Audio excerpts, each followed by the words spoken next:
इस वीडियो में हम चक्रवृद्धि ब्याज के बारे में जानेंगे।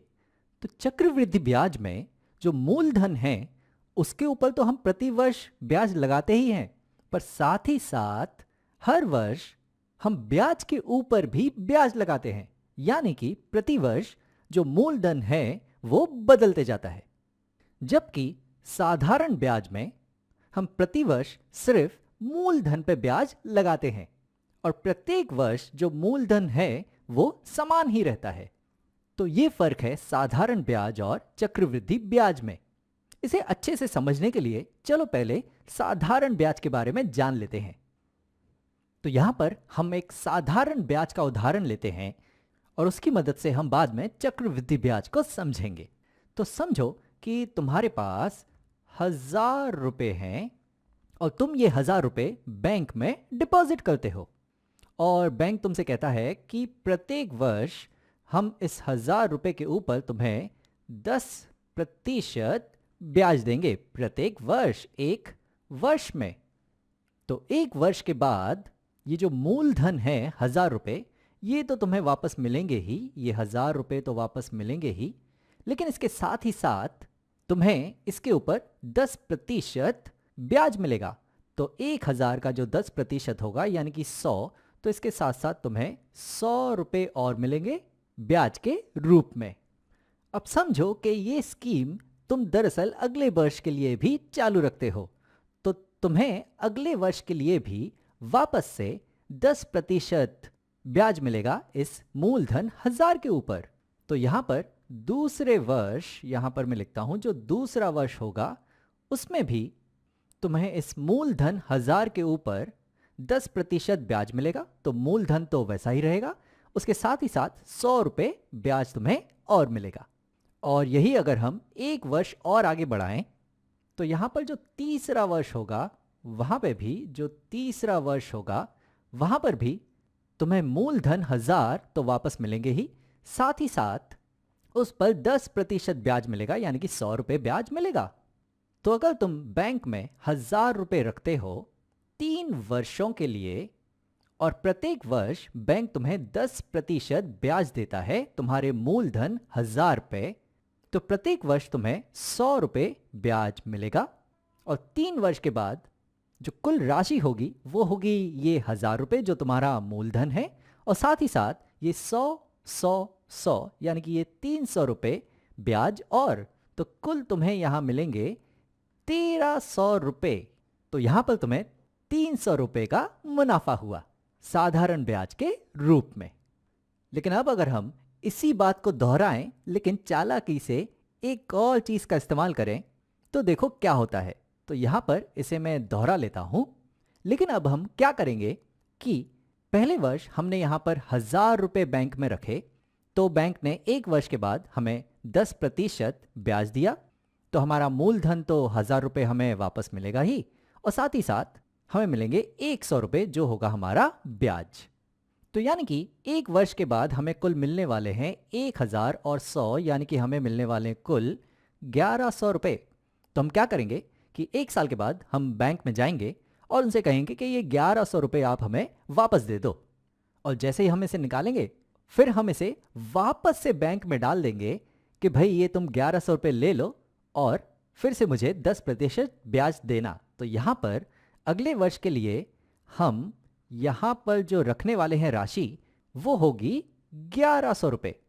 तो दूसरे वर्ष जो हमारा मूलधन है वो 1000 रुपए नहीं है, वो है 1100 रुपए, और इस 1100 रुपए पे जब हमें 10% ब्याज मिलेगा तो वो होगा 1100 का 10%, यानी कि वो होगा यहां पर, वो होगा 110 रुपए। तो दूसरे वर्ष हमारा जो मूलधन है वो हमें मिलेगा 1100 रुपए और साथ ही साथ हमें ब्याज मिलेगा 110 रुपए। तो जो कुल राशि जो होगी 2 वर्ष के बाद वो होगी 1100 धन 110, यानी कि ये हो जाएगी 1210 रुपए। तो हम वापस बैंक में जाके ये 1210 रुपए निकाल लेंगे, और जैसे ये निकालेंगे हम वापस से फिर से कहेंगे कि भाई तुम 1210 रुपए ले लो और मुझे एक वर्ष के बाद 10% ब्याज दे देना। तो तीसरे वर्ष के लिए हम जो राशि यहां रख रहे हैं, हम जो यहां मूलधन रख रहे हैं, वो यहाँ पर होगा, ये 1000 नहीं होगा, वो होगा यहाँ पर 1210 रुपए। तो तीसरे वर्ष के लिए हमारा मूलधन हो जाएगा 1210 रुपए और बैंक हमें 10% ब्याज देगा। तो 1210 का जो 10% होगा वो होगा यहाँ पर, वो होगा 121 रुपए। तो तीसरे वर्ष के बाद हमें हमारा मूलधन 1210 तो मिलेगा ही, साथ ही साथ जो हमें ब्याज मिलेगा वो होगा 121, यानी कि कुल राशि हमें मिलेगी 1210 धन 121, यानी कि ये हो जाएंगे कुल 1331 रुपए। तो अगर हम बैंक में 1000 रुपए रखते हैं 3 वर्षों के लिए और प्रति वर्ष अगर वो हमारे मूलधन के ऊपर हमें 10% ब्याज देता है तो हमें कुल राशि मिलती है 1300। लेकिन अगर हम बैंक में 1000 रुपए रखते हैं 1 वर्ष के लिए और उससे जो हमें 10% ब्याज मिलेगा वो सब हम निकाल के, अब ये जो नई राशि है 1100, ये अगर हम फिर से बैंक में रखते हैं तो हमारा यहाँ पर जो मूलधन है वो 1000 से बढ़ के 1100 हो जाता है। और फिर इसके ऊपर जब हमें 10% ब्याज मिलता है तो कुल राशि 2 साल के बाद हो जाती है 1210। और फिर से अगर हम ये राशि निकाल कर तीसरे वर्ष के लिए ये राशि रखते हैं मूलधन के रूप में तो मूलधन हमारा और बढ़ जाता है और उसके ऊपर जब हमें 10% ब्याज मिलता है यानी कि 121 रुपए मिलते हैं तो कुल राशि हमें मिलती है 1331 रुपए। तो यानी कि इस तरीके से अगर हम ब्याज जोड़ें तो हमें जो कुल राशि मिलती है 3 साल के बाद वो मिलती है 1331 रुपए। तो बस अगर हम इतनी सी चालाकी करते हैं कि राशि को 3 साल लगातार ना रख के हर साल निकाल के नई राशि को दोबारा रखें और फिर उसे निकाल के नई राशि को दोबारा रखें तो यहाँ पर हमारा मूलधन बढ़ते जाता है तो हमारा ब्याज भी बढ़ते जाएगा और हमें जो कुल राशि मिलेगी वो ज्यादा मिलेगी। अब बैंक भी समझती है कि ये जो चीज है ये तुम प्रति वर्ष कर सकते हो, तो बैंक कहता है कि तुम्हें ऐसे करने की जरूरत नहीं है, ये हम खुद ही कर देंगे और जो ब्याज है वो हम हर साल इसी तरीके से निकालेंगे कि प्रति वर्ष जो ब्याज होगा वो तुम्हारे शुरू के मूलधन पे नहीं होगा, हर वर्ष जो ब्याज होगा वो तुम्हारे पिछले वर्ष के मूलधन और उसके ब्याज के ऊपर होगा। यानी कि जो मूलधन होगा प्रत्येक वर्ष वो बदलता जाएगा, जैसे कि शुरू में मूलधन था 1000, अगले वर्ष के लिए मूलधन हो गया 1100, अगले वर्ष के लिए मूलधन हो गया 1210 और इसी तरह से मूलधन जो है वो बढ़ते जाएगा। तो इस प्रकार से बैंक हमें ब्याज के ऊपर भी ब्याज दे रही है।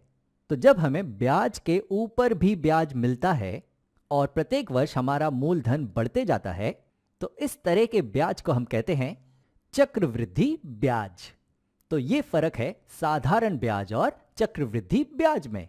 अब यहां पर तुम देखोगे कि साधारण ब्याज और चक्रवृद्धि ब्याज में फर्क है सिर्फ यहां पर 31 रुपए का, लेकिन अगर समझो कि ये फर्क है सिर्फ 1000 रुपए के ऊपर, तो अगर ये राशि 1000 ना होती, अगर 1 लाख होती यानी कि 100 गुना, तो हमारा जो फायदा होता, जो फर्क होता वो भी 31 का 100 गुना होता यानी कि 3100। तो यानी कि अगर ये राशि बहुत ज्यादा है तो साधारण ब्याज से ज्यादा बेहतर होगा चक्रवृद्धि ब्याज, क्योंकि तब इनमें बहुत ज्यादा फर्क आ जाएगा। और हाँ, जैसे जैसे वर्ष बढ़ते जाएंगे, ये तो सिर्फ 3 वर्ष का फर्क है, जैसे जैसे ये चौथे वर्ष में जाएगा, 5वें वर्ष में जाएगा और वर्ष बढ़ते जाएंगे तो साधारण ब्याज और चक्रवृद्धि ब्याज में जो फर्क है वो और भी बढ़ते जाएगा और हमें फायदा होगा चक्रवृद्धि ब्याज से। और यहां पर जो चक्रवृद्धि ब्याज है वो प्रत्येक वर्ष हम ले रहे हैं। कुछ कुछ बैंक चक्रवृद्धि ब्याज प्रत्येक 6 महीने में लेते हैं, यानी कि साल में 2 बार। और हमारे देश के जो ज्यादातर बैंक हैं वो तो चक्रवृद्धि ब्याज हर 3 महीने में निकालते हैं, यानी कि साल में 4 बार। तो यानी कि हर 3 महीने हमारा मूलधन बढ़ते जाएगा और उस तरीके से हमारा चक्रवृद्धि ब्याज बहुत ज्यादा बढ़ जाता है। तो चक्रवृद्धि ब्याज का फायदा तब है जब हमारी राशि ज्यादा हो, जब हम ये ज्यादा वर्षों के लिए रख रहे हो और जब चक्रवृद्धि ब्याज साल में ज्यादा बार निकाला जाए।